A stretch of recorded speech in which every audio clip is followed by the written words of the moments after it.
Hello, this is your host, Todd Lewis of the Praise of Folly podcast. I'm again joined by Logos. Don't forget to like, share, and subscribe and hit the notification bell. Don't forget to follow me on Twitter, Telegram, and Facebook. You can support me on Locals, Subscribe Star, and buy me a coffee. And also check out my Substack. I can say things there that I can't actually say on YouTube. So today's discussion is going to be based off of Obama's famous or infamous statement, "You didn't build that." So we're going to briefly play a clip from the speech where he says that. If you've been successful, you didn't get there on your own. You didn't get there on your own. I'm always struck by people who think, well, it must be because I was just so smart. There are a lot of smart people out there. It must be because I worked harder than everybody else. Let me tell you something. There are a whole bunch of hardworking people out there. Okay, I'm going to stop right here, Logos. That's the nail on the head. That's my life. I've been a smart, hardworking guy my whole life, and I didn't get no business. Yeah. So, I mean, this is an obviously true statement that so far. Mm-hmm.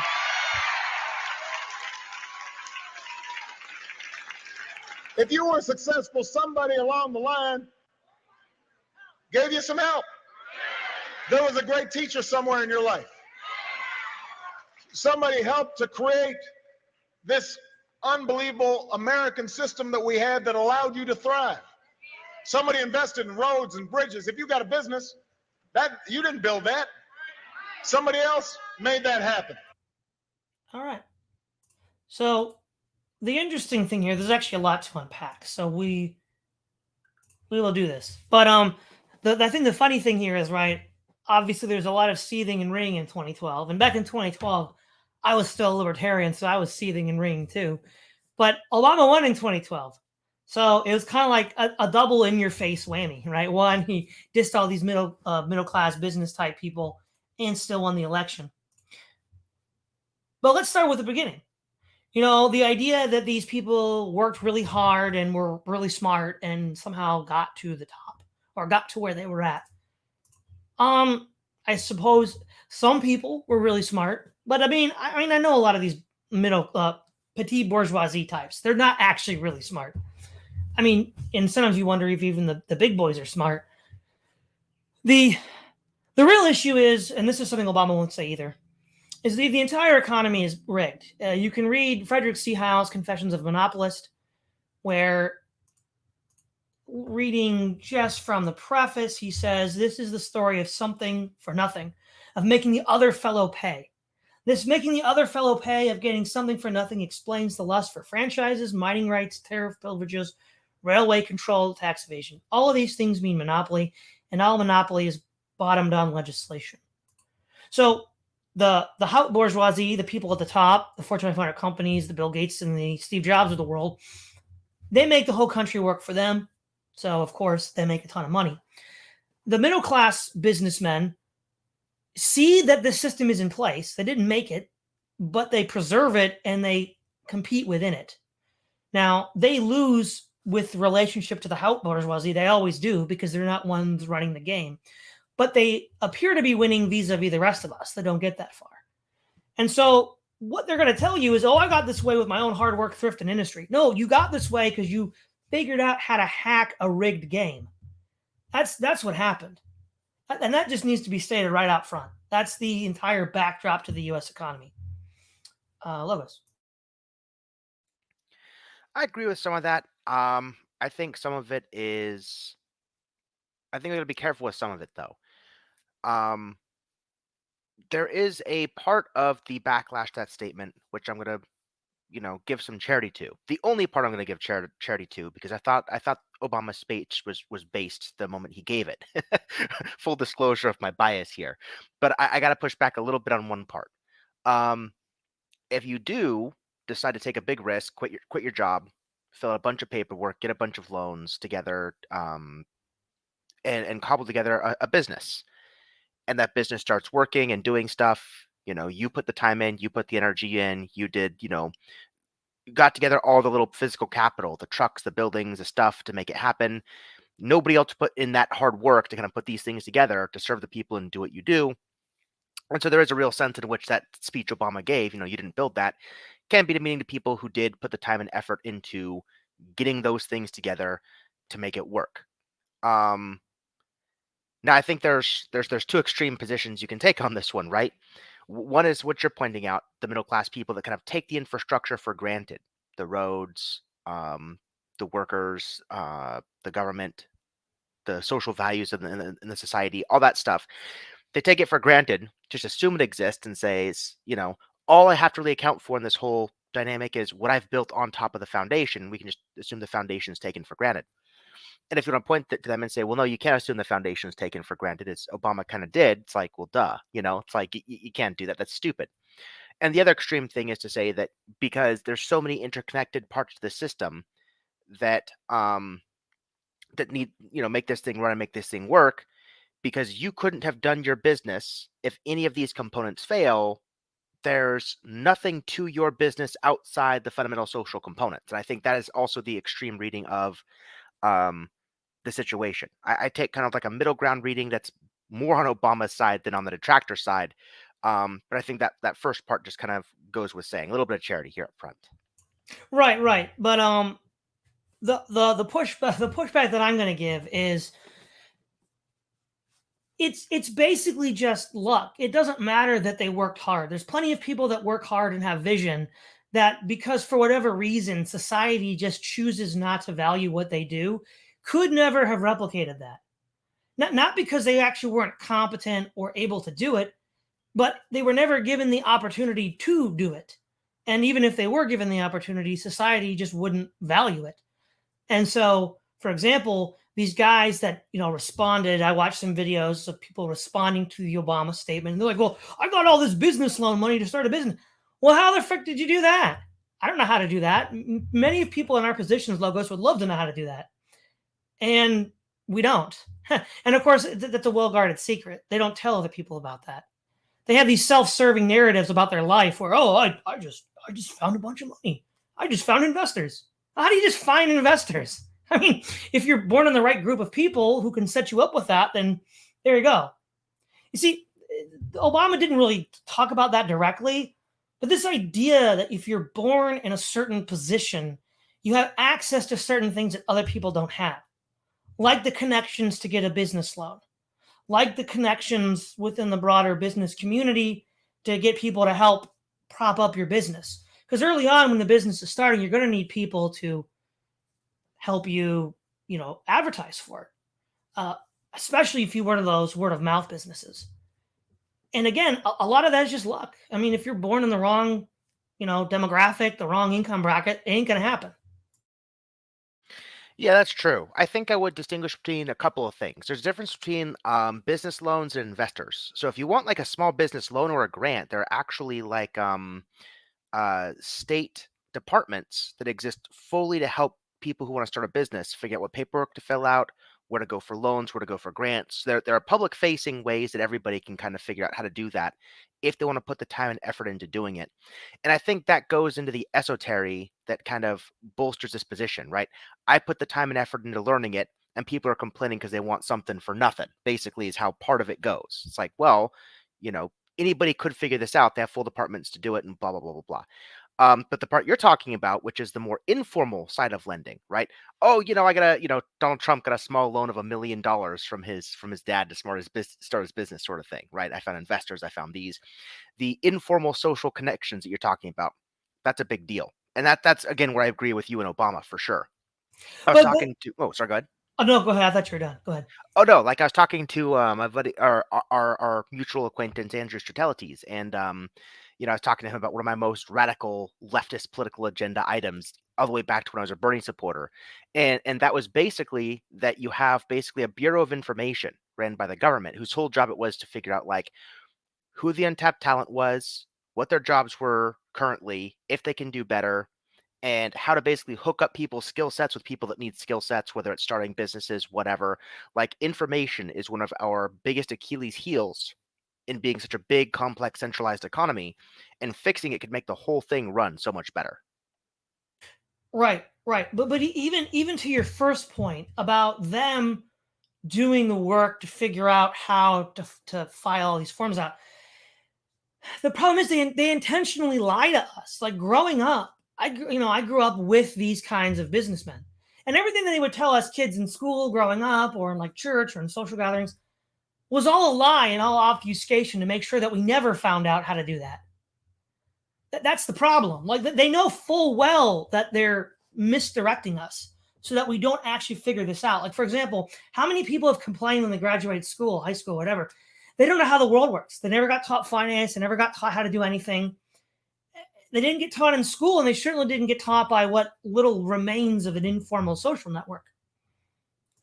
Oh, definitely. Yeah, that part I agree with you completely. And this goes actually back to your earlier casual stream video, Why I'm Not a Conservative. And this is one of my biggest gripes with conservatives, especially, post-fusionism. This idea that, Reagan put it towards best, right? Those who can do, those who can't teach. Now, there's a certain kind of uselessness in schools that was probably around at the time and only grew more cancerous and worse, where we were getting more ideological topics in education rather than practical topics in education. So home ec was being decentralized, finance was being decentralized, starting your business, things like that, being basic members of society that would give you full autonomy because you just know how the law works. Those are being, put to the wayside in exchange for more, quote, social studies classes, basically, is what the curriculum became. Now, Reagan could have had the insight that, oh, hey, yeah, this is going on in schools, and it's actually like making things harder for the kids to get ahead and do stuff. Let's fix it. Well, instead of like trying to actually like start the culture war, make fixing the curriculum ground zero of the culture war, what it looks like they did was just like try to defund education and say, Yeah. oh, well, they're not teaching this now. Let's just like blow up the whole institution. And then what happens? Well, the rest is kind of history. Then you have teachers unions start going for the Democrats because they're the only ones that don't want to like defund their jobs. You have Republicans pulling out of education. Have a massively left-leaning consensus in higher education, which results in this feedback loop where higher education only knows how to prepare people for more higher education. And anybody not prepared for that is completely not served by the country at large. And now you have this issue where conservatives, know that education's priming kids against them ideologically and want to defund it instead of making education what it could be. But it takes these informal institutions to give people kind of like a ground floor of how things work. Else they have to figure out a whole bunch of stuff by themselves. So, yeah. The other thing too, and this gets back to the fact that we'll deal with each of these in turn. There's two things that are taken for granted. Well, one that isn't taken for granted and one that is. The entire U.S. economy is a rigged system at the top for the tiny financial elite that run it, which we now can see in BlackRock and Vanguard.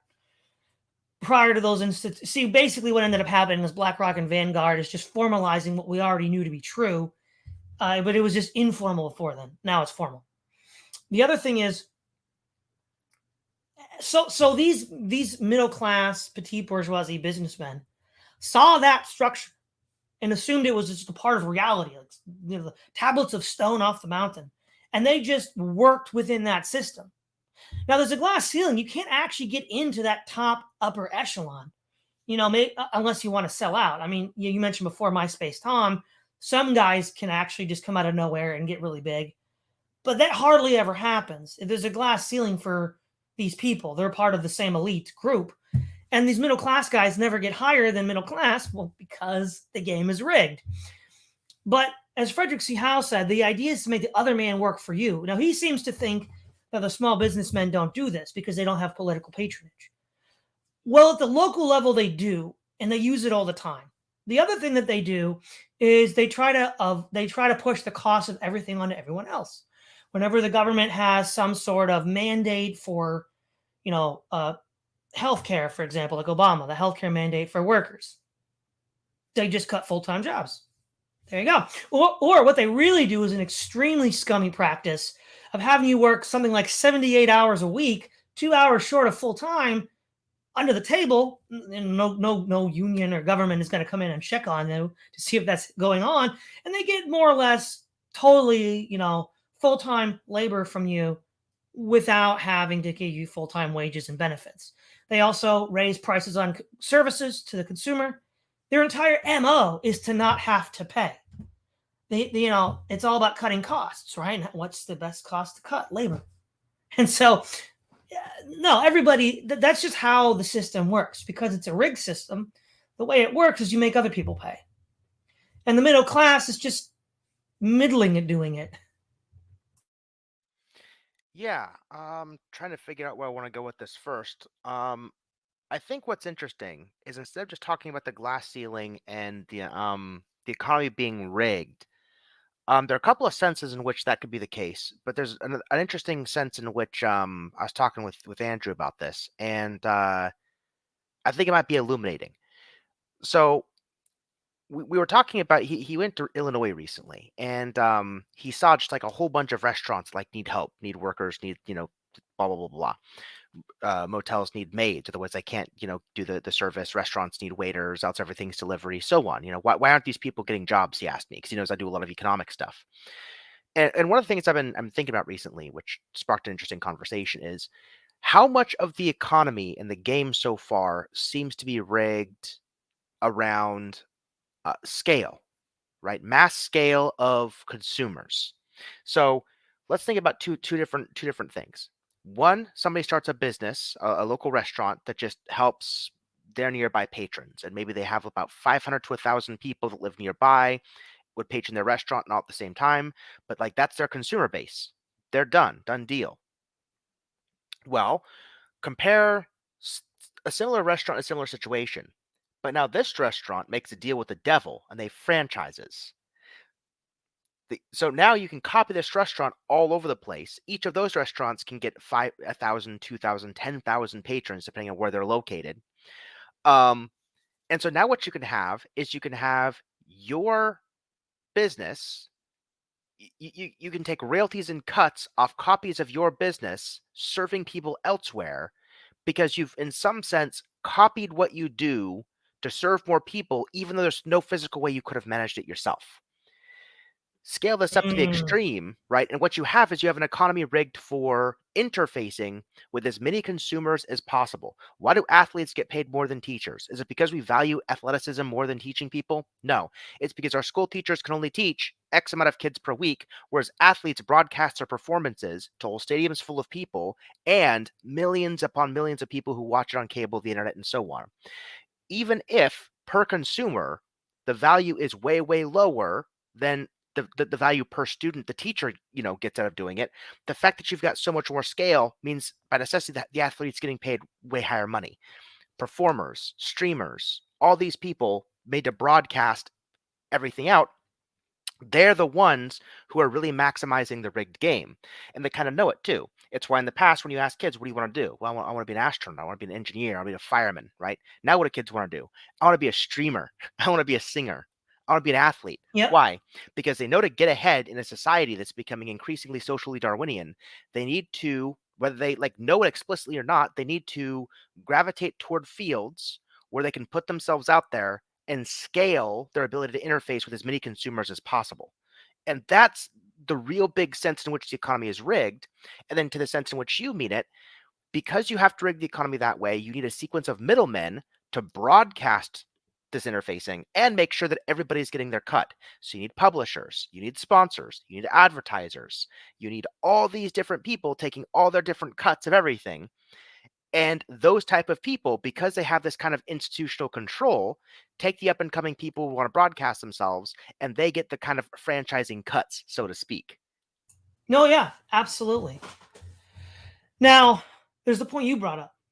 There is an actual organic reality to life that includes family, social connections, what sociologists call third places. So the first place, I think, is your home. The second place is a place of business. Third place is where you just hang out and socialize, and that's where life happens. But third places have just been gutted all across the country. So this sort of like informal meetup network just doesn't exist anymore, like it did for the boomers and even the Xers. The other thing is, as Obama pointed out, the government runs institutions of higher learning, which creates an educated workforce that you can employ. The government, I mean, heck, right? Most law in the United States is about property, and so that you can externalize the cost of your property, of protecting your property, to the government. And small business owners know this. So, for example, where I live, one of the dominant families tried to push a bill that would raise police spending. it was smacked down by everybody else in the community because they knew exactly what was going on. They were going to use local politics to tax them to then help offload the property defense costs of this small business family ownership. So they do it just like the big guys. Howe has a too much of a naive view of the petit bourgeoisie. And then the other thing is utilities, the roads, that's all managed by the government. And they'll say, well, one guy said, well, we pay taxes. Right. But the thing is, those things wouldn't be produced in a free market because that's a market failure. So that's why the government does it. Defense is the ultimate market failure. And FYI, I still haven't been refuted from my debate with Tom Wood's show. So yeah, there's all these market failures that the government has to step in for. And so, yeah, you are technically paying the government, but you wouldn't do this otherwise. And if you didn't do this otherwise, therefore, it wouldn't be done without the government, and Obama's position still stands. Yeah, I agree. I'm trying to bring this back to the second point you made me before. So the first point was the economy was rigged, and I was trying to address that one. And the second point you made at the same time, I had it and then I lost it because I was listening to the rest of what you just said. I'm so sorry.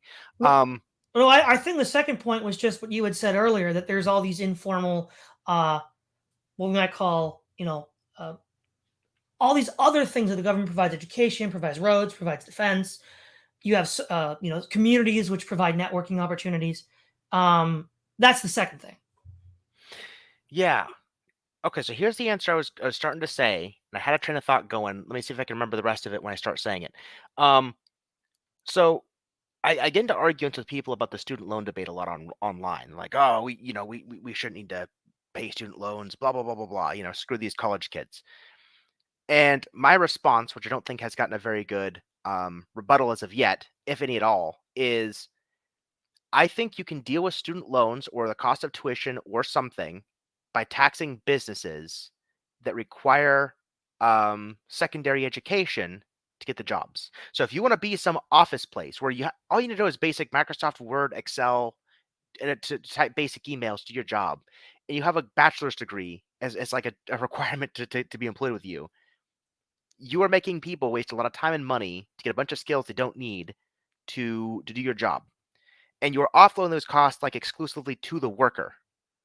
To your point about how these people, that's right, that was a second point you were making earlier, is how these people want to offload costs on everybody else. So the system is rigged, and you're talking about offloading costs. It's all coming back to me. There's a perfect example of how people will offload costs, is that they'll make employees get these college degrees that keep going up and up and up and up and up and up and up in tuition without regard for their financials or whatever else. Just for some basic on-the-job training. You don't need most of what the degree gives you to do the job. And there's just like no repercussions for that behavior for those companies. And so, my response is, okay, taxes go up proportional to tuition, so long as you have this on your job requirement. You are allowed as a company to, give these degree requirements for your jobs, but the higher tuition goes, the more the taxes you're going to pay to help fund the increasing cost of tuition these students have to pay. You're going to share the burdens in offloading these training costs to colleges. And if tuition gets too high, guess what? You can always train them yourselves and not make this a requirement for your resume. So far, I seem to get a lot of likes for that position and no real arguments, but I think that's a real way to address at least one of the issues you brought up in how costs are paid, and especially how, these companies do rely on trained workers from government universities and whatever to do some of the jobs that they do. This is especially true for like the tech sector and engineering and all sorts of other industries in places like that. So that's one way you can kind of make the corporations pay their fair share. A little digression here. I always hear conservatives ask, well, what's people's fair share? How do you know what their fair share is? Blah blah blah blah blah blah. It's like, okay, well, let's just start with some basic naive conception. Let's suppose like job training should be 50-50, 50% business, 50% employee. So whatever the cost of tuition is, if you have a degree on your resume, take the cheapest state university. If students want to pay more, that's on them. Take the cheapest state university that offers that degree. Calculate how much it would cost a student to complete 4 years of that degree every year. 50% of that you're going to pay in taxes for requiring that for your position. The other half will be covered by the student. So if it gets more expensive for them, it gets more expensive for you. Okay, there you Yeah. go. Now we No, can haggle well, on the percentages, but like this is what a quote fair share might look like in response to like dynamics and employee training and things like this, right? This is where you would start with a question like that instead of haggling over what a fair tax rate ought to be, because you're addressing like a core social dysfunction. mhm. You know what I'm saying? Yeah. Yeah, no. The other thing too about the specific class of people that got offended at what Obama said. The other thing, as far as making the other guy pay, the boomers and the X's are always very fond of saying, just a firm handshake and a smile, and he'll let you in the door, or the old trope, which I guess was real because people say they used to do it. They'll be like, "Well, you got one shot, kid. You think you're such a hot shot? Do it, and if you do it, you're on the job." Well, who cannibalized all of that social capital and destroyed that? Yeah, it's the people that were complaining about Obama. They were the ones that destroyed all that, so that people like you and I and Zoomers and Gen A can't do that. Yeah, and this goes to one of the other problems with scale. You'll notice one of the things I harp on with the economy over and over and over again is scale, not income distribution or anything like that, which is classically a boogeyman. Um, because when you're a small town and everybody's a local social connection and you have like maybe 5 or 6 people gunning for a certain job position, you can affirm to, you can be able to be more cavalier and try people out. Just put them in the hot seat, see how they do. You'll find the one that works best for you, kind of a deal. Now, what happens when you now have communications software to broadcast your job to hundreds of people, thousands of people, 10,000s of people? You can't take 10,000 job applicants and say, okay, hot shot, if you think you can do it, you get in the hot seat and try it. There's not enough time in a year to rotate all these people in to give them a fair shot. So what do you have to do? You have to figure out a way to weed out all these job applicants. So you'd think that what communications technology does is it allows you to be more inclusive about who you can apply, right? So instead of like 6 people gunning for your job, maybe you can go to like 20. But in reality, for a lot of companies, instead of 6 people, it's now like 10,000, because you can find people that move all across the country for your job if it's a decent job, moving up the corporate ladder or whatever they're trying to do with their lives. And so now the prime challenge with all the scale is, how do you weed out the job applicants to a reasonable number so you can kind of rebuild those social institutions back? And you kind of can't. You can get from like 10,000 applicants down to like, I don't know, 2,500. And then what you do is you do a first round interview to try to get them down to like 700, and another interview to get them down to like 140. Okay, now you have 140. You can actually fly in to do an interview where you put them in the hot seat, ask them questions, and do something approaching what you were talking about. But by that time, you've whittled like 10,000 applicants down to 140. So the amount of people who'll get the opportunity to engage in those social systems just absolutely goes out the window. So my buddy Andrew is like, well, what are you going to do? How do we solve this problem? This problem scale? I said the only way to solve it at this point is cut the cords. You have to just get rid of technology and bring everything back down to earth as far as scale goes. Mm-hmm. Otherwise, the economy is just going to be this centralizing spiral that's just going to churn people out and grind them to dust. At this point, I feel like I need to just briefly insert that the late great Uncle Ted is gone. So his vision of getting rid of technology, even though we don't necessarily approve of his methods, is correct. And I just thought it was a nice little way to insert that in there. The other thing that Obama said, which is relevant to a lot of stuff that I've been hearing over the years on my YouTube channel and on Twitter, people will be like, "Oh, well, why don't I teach?" Or "I should be teaching." Or, in fact, you just saw the other day, I think it was last night or this morning on Twitter, somebody was saying just that. And it's like Obama said, you meet that one person that lets you in, that one person that helps you out. Yeah, I never met that person. And everybody who's successful either was that person or met that person or something like that happened, and they're just lying to you and telling you that it didn't happen. That is so crucially important. Yeah, especially for grad school, because I mean, in order to teach at a university, teach sophisticated classes, you need a PhD. And here's the thing, like I got 2 master's degrees. You can get master's degrees pretty easy, because a dirty little secret that I learned from somebody with a PhD is that master's degrees often are overinflated price wise with fewer scholarships, because of the existence of master's degrees often is to pay the stipends of PhD students.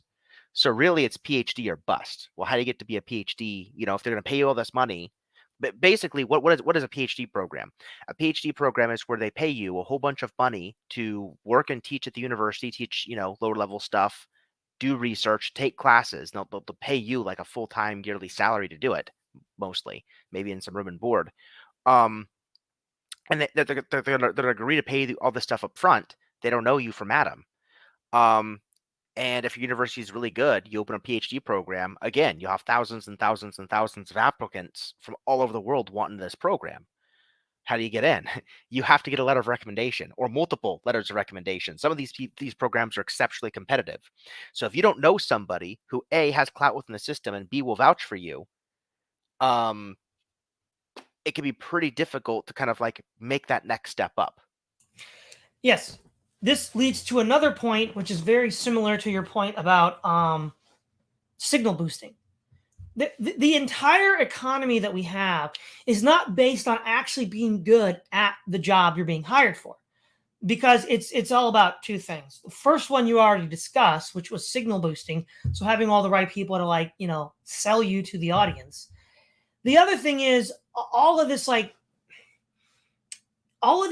idea of the business community. There's people that have a certain idea of how they want to have their cooler room talk be like.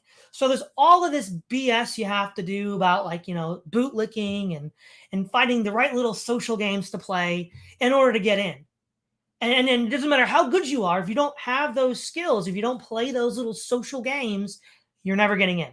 And there's just a hard filter for everybody getting into these positions.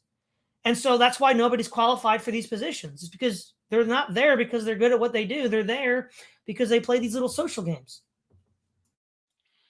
Yeah, that actually goes to some other events that we've seen recently. I'm thinking of like the Activision Blizzard lawsuits, Riot Games, all sorts of stuff going on in tech companies.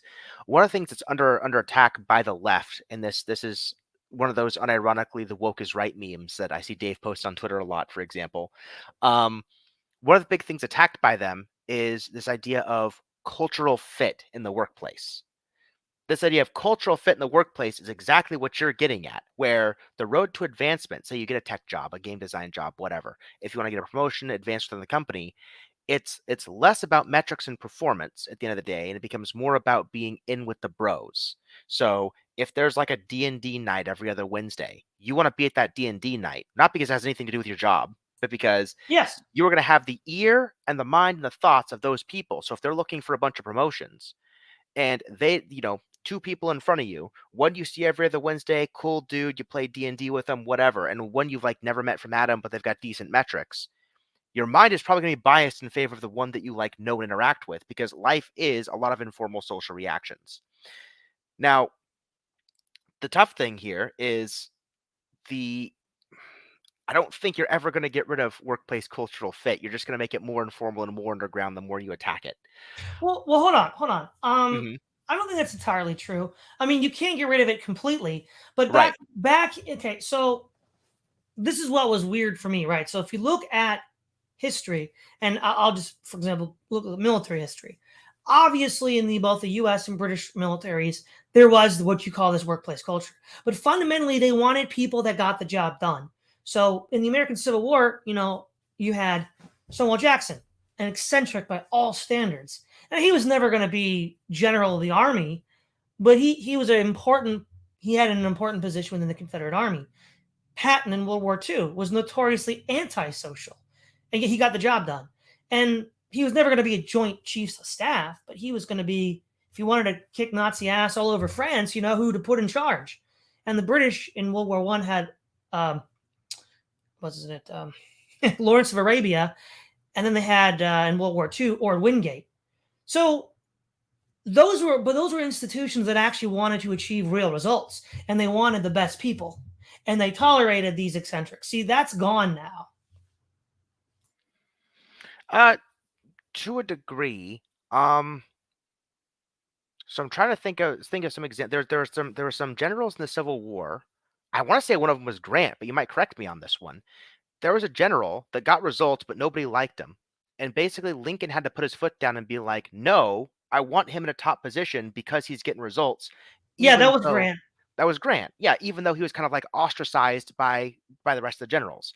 If Grant didn't have Lincoln to kind of say, "Screw your workplace culture, I want Grant in doing Grant things," it basically would have been a copy of the other corporations today. What you had was like Lincoln, who was already willing to like suspend habeas corpus and do a bunch of like tyrannical stuff, and put his foot down the army and say, "No, I want my boy in there doing things," to make that happen. And history is also littered with armies that were fueled by nepotism and that ultimately got empires like destroyed. So it's kind of like a survivorship bias, right? The institutions that prioritize this stuff, you're going to hear about the history books as doing good things, and then what you're not going to see is like all the dead ones that don't. And so like I agree with you that you have to curtail this workplace culture thing to get successful institutions. I think what's being discussed here is whether this informalcy bias is so core to human nature you'll ever like drive it out, or if it's something that can be like really really managed.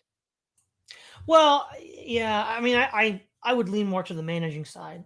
It Well, part of it is the real problem here to all of this is, yeah, there's selective enforcement, there's corruption, there's graft. But the real objection that I have, and I think you do too, Logos, is that all of this was not told to us right at 14. We were lied to about how all This of is this true. worked. Yeah. Yes. See, if I'd have known all of this at 14, I think life would have been very different for me. But what these people do is they intentionally lie to you, telling you all the wrong things to do, or not telling you at all how the things really work. Like, the millennial propaganda, which you got from everybody, the community you grew up in, the churches you went to, the universities, the government, was that you were going to change the world, just go out there and do something. Now, nobody told you needed money to do that. And in fact, everybody was in a conspiracy of silence about the importance of money. So many of us millennials thought, yeah, we don't need money. We'll just go do it. We'll just, prove it. And then, of course, we don't do anything because it turns out all you need is money. Or social connections. I mean, social connections are worth a lot of money. That's true. Or that. Exactly. Yeah. This goes back to the whole meritocracy thing. One of the things I see on the right all the time is this whole meritocracy hierarchy discussion. And we've had some complicated discussions about this too, right? Because ultimately, at the end of the day, you want kind of like an aristocratic society in, Toddtopia, if you get your wish, kind of thing. Yeah, there we go. Yeah, there's nothing wrong with that. But at the same time, the question I always asked when we talk about, aristocracy is, how do we manage like who gets in it? And how do you make sure that like the proper aristocrats get in the club after you die? Because I know you would be like totally on board with, give me the Diogenes, give me the crazy thinkers that move and shake and do stuff, even if you don't like them socially. But it's the old monarchy joke, right? The monarchy kind of outlives the Chad King, so to speak, and you end up with this aristocratic gatekeeping institution. But the gatekeepers can change, and what they look for can change, and that's basically what we see a lot of the time. Yeah, no, you're right. You're right. And I mean, this is just a perennial issue. With it works until it doesn't, right? That's sort of just how things are. Absolutely, yeah, And that's why Jefferson and many others warned about the need for eternal vigilance. 100%. So in one sense, this isn't a problem that can be solved in the sense of solving being like the end of history where you have to deal with it again. That's not possible. We're not going to have an end of history where this never comes up again. But we can solve it in the short term by taking practical, intelligent steps in order to get better results. The other thing too, this is what's really dishonest too about the critics of Obama on this point, was they would say that, well, look, we pay our taxes to the government, so we're the indispensable ones because without our money, the government couldn't do this. Well, what happens if we take that line of reasoning a step further? Well, we have the classic song "Solidarity Forever." They have taken untold millions and they've never toiled to learn. But without our brain and muscle, not a single wheel can turn. We can break their haughty power, gain our freedom when we learn that union makes us strong. Yeah. If the workers don't show up, what happens? Not a single wheel turns. So who's actually indispensable? Right? Exactly. Yeah, there's a whole bunch of places I want to go with this.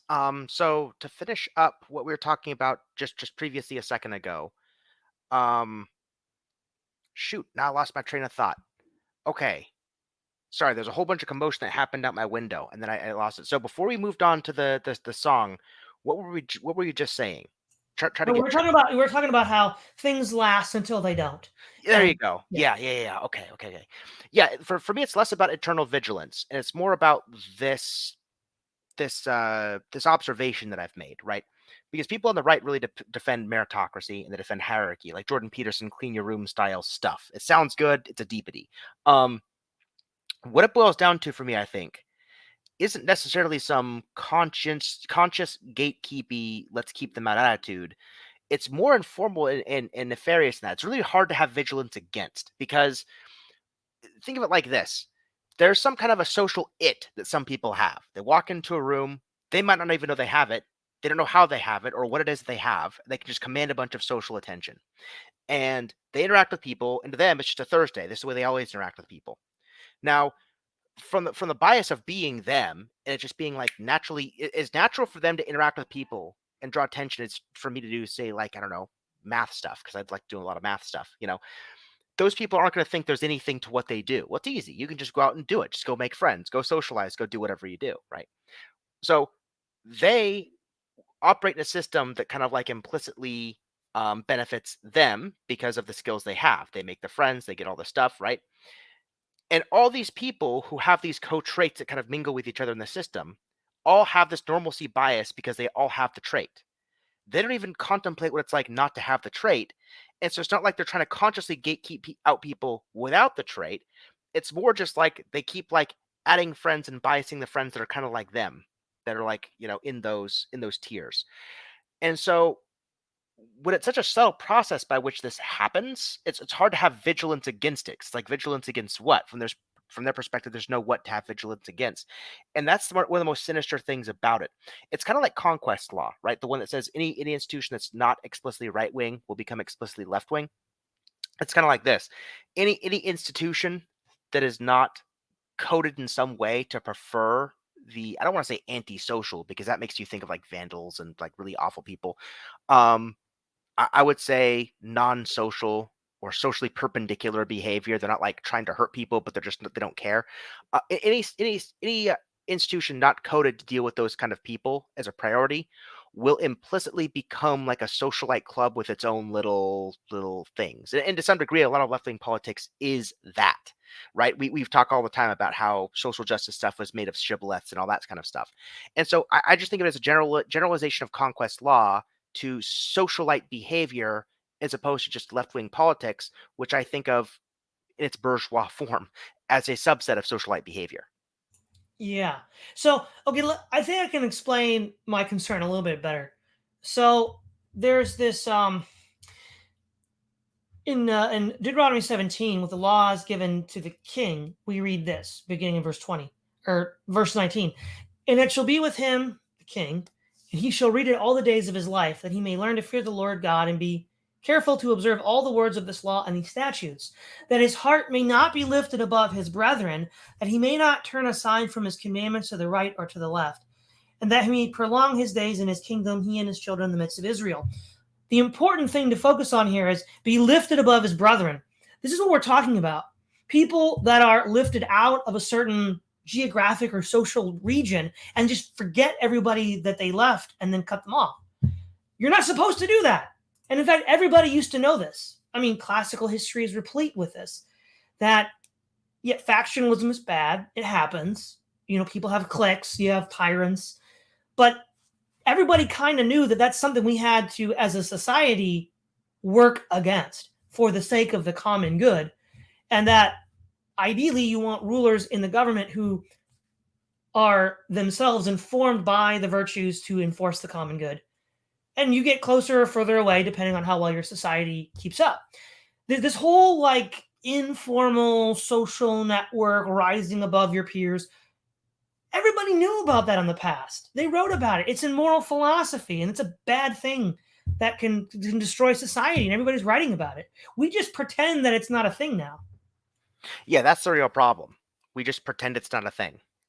Well, it's weird, right? Because it's not quite like the adage is not what you know, it's who you know has been around forever. Like it's so common, everybody just knows. And yet you will still have people cynically pretending it doesn't exist and just saying, "Oh, we're a meritocracy. We just get the best Yep. person for the job." No, we don't. Come on, man. Well, no, but what I'm saying is again, it's not so much. Okay, it is partly the nature of the structure that I'm objecting to. But what I'm really objecting to is this, what Putin called the empire of lies. There was this whole veil of lies that was imposed on millennials so that we could never actually be successful because we didn't actually know the ecosystem in which we were operating in. And that's really what's pissing me off. And people still refuse to admit that A, we were lied to, and B, that the system exists. Yeah. Um. So where it gets complicated is that it's not. I'm not entirely sure that some of the people, I don't know about all the people, some of the people are cynical, but some of the people who told us that something was incorrect told us this intentionally, i.e., to lie to us. Like they knew it was false, and they told it anyway. I was talking to an older person recently about life and society and whatever.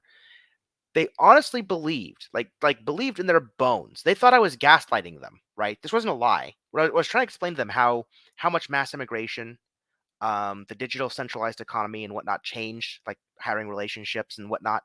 You fill out applications online. You can't just go shake the manager's hand, so on and so forth. They, honest to God, thought the world still worked that way. They weren't trying to lie to me. This is honest advice. It was the best they had from when they were raised. They weren't trying to. And when I was trying to explain to them how the world was, they couldn't believe me. They honestly thought I was gaslighting. They're like, no, no, no, the world can't be like that. That's crazy. Like, no, nobody could operate if the world was like that. And they were incapable of believing what I was trying to explain to them. Yeah, there is that. People that get stuck in an earlier stage of the simulation. But here's the other thing though. A lot of these people are just bipolar schizophrenics. On the one hand, Mr. Boomer's going to say, "This isn't the country I grew up in. I don't recognize anything. This is totally different than when I was a kid." But then, hey, get successful in the marketplace just like I did when I was a kid. Well, it can't be both ways. Which is it? Yeah, well, the boomers were fed on a steady diet of propaganda that told them that certain things were fundamental to human nature and social flourishing, and they couldn't be upturned no matter what's the case because it's basic economics. Some of which would be, meritocracy. Corporations always want the best people for the job because if they don't, they're going to go under their competitors, and things like that. A bunch of truisms. They will just, well, obviously corporations can't do what you're describing, Todd, because they're always looking for the best employees. If they don't get you, somebody else will. If you're a hard worker, your value Yeah. placed in the market's just guaranteed.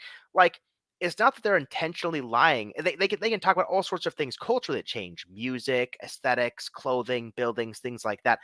But really, there is this branch of economics that says there are certain truths that are so fundamental to the human condition, they are just unalterable. And if you think you've hacked them or altered them or found a glitch, it's just you that are wrong. And they're so good at gaslighting people who haven't figured this experience out that it's almost impossible to break out of that labyrinth.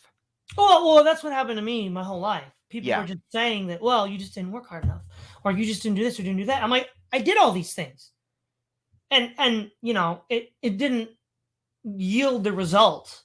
No, there are people putting their thumbs on the scale intentionally because everybody knows the position that they're in is precarious because as you said, Logos, this is a social Darwinian society we're living in, and so there's this incentive to put the thumb on the scale, and so people.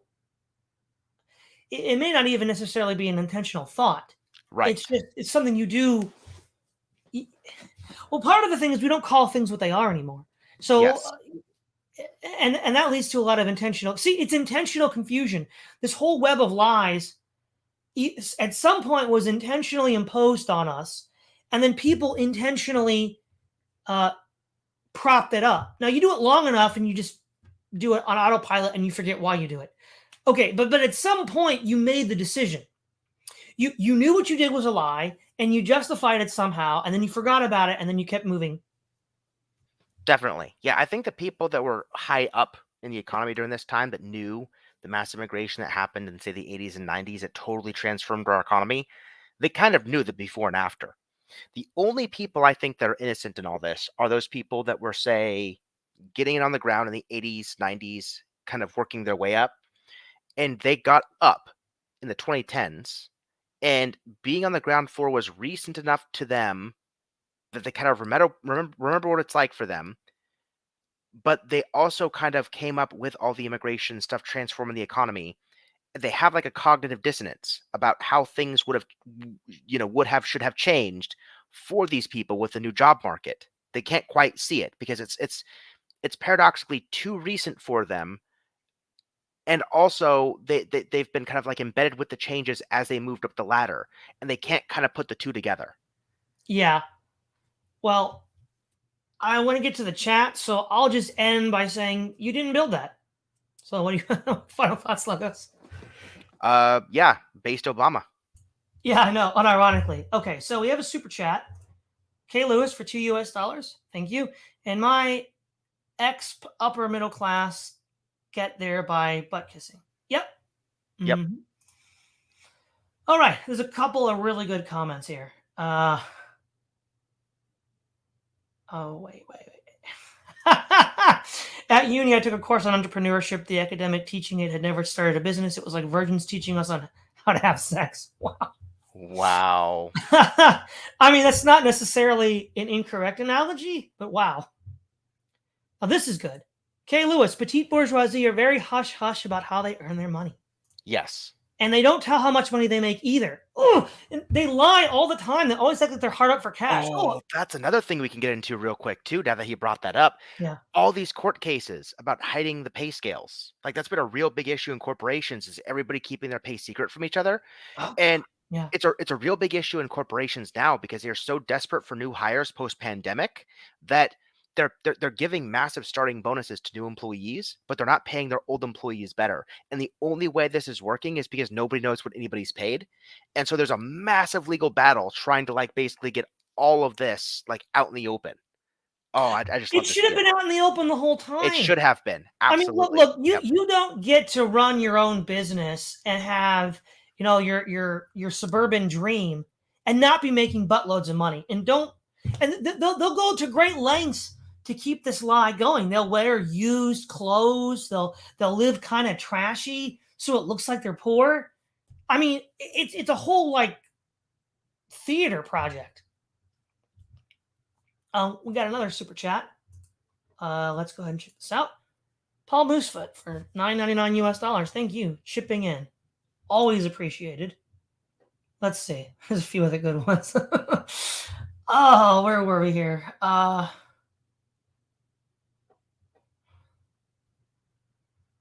Yeah, so this is Minoan. Boomers lean into that trope because being self-made was the highest achievement possible, but most had help in getting those so-called jobs. Yes. Yes. It was hard to get a job starting in the early 70s until through most of the 80s. Effing hard. Largest gen coming into market, plus women, too many jobs, too many people, too little jobs. And that's before immigration. That's before mass immigration. Yeah, it just got worse. And you can see on the graph when this started happening. You can see in the 70s when wages started flatlining relative to GDP. Doesn't take a genius to figure out when you massively inflate the labor supply, you lose bargaining power for wages. Wow, imagine my shock. Wow. Imagine like this was a plan by the haute bourgeoisie all along. Yeah. Marxists used to know this. They did. They used to. Here we go. Cyber Ninja Zero. The boomers and their consequences have been a disaster to the millennial race. Yeah. Yeah. Yes. Xers too, honestly. I mean, Xers are finally going to start getting theirs just before retirement. I still feel kind of bad for Xers. They'll have power for a full 5 years. No, I don't. The No? Xers, no. The Xers are all running around saying, it's not my job to help you. F you. You're bleeding out by the side of the road. I got mine. Screw you, kid. That's what all Xers say. I haven't seen a lot of Xers get theirs yet. I mean, you look at the wealth by generation gap. I don't see massive difference between Xers and millennials. Like the gap between Xers and millennials is like nothing compared to the gap between like boomers and Xers. For Okay, age. if we look at that graph that was going around about real estate, boomers have like 15, as a generation, $15 trillion of real estate. Yeah. Millennials have 1 trillion, and I think Xers have like 6. They still have like 6 times more than us. Oh, they do. They have as a lot. As a generation. Yeah, it's true.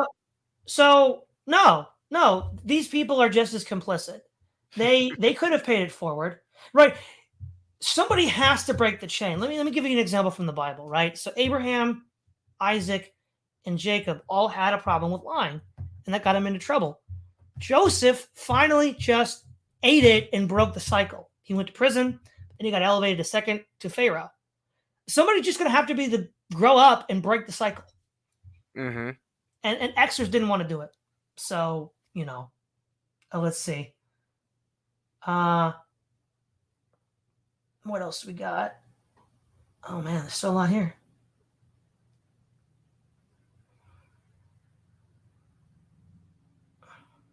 Minoan, that's not right. Prohibiting people from talking about their pay is illegal. Prohibiting it. But what they want to do is they want to make it public company knowledge. So you can just look and see names and salaries. Yeah. And you see, and that's how they can gaslight millennials, right? Because if you're a boomer or Xer who's a successful middle-class person, you can say, well, I did it. And then, of course, you can create an illusion of parity because we're all mingling in social spaces together, but you have all the money. But I don't know how much money you have. So it sort of works. I mean, it's kind of an open secret. We all know that it's fake, but we can't prove it. Yeah. Also, here we go. Hold on real quick. Also, according to Google, from what I'm seeing, it was about 2014 where it finally became illegal to do this. And that's what I mean about like the recent legal challenges. It's still like a massive legal battle going on. Okay. Wisconsin crowd. It's funny. My family made it up the ladder in the 2000s. And it's wild how much of what Logo said was true about these people. Just utterly clueless with no helpful advice. Yeah. Yeah. I mean, it's both too recent for them, but also they were in the boiling water with immigration, all this stuff going on. And they haven't been able to process like how it would alter something because it's their new normal, but it's also changing things, but they can't untangle it. It's bizarre.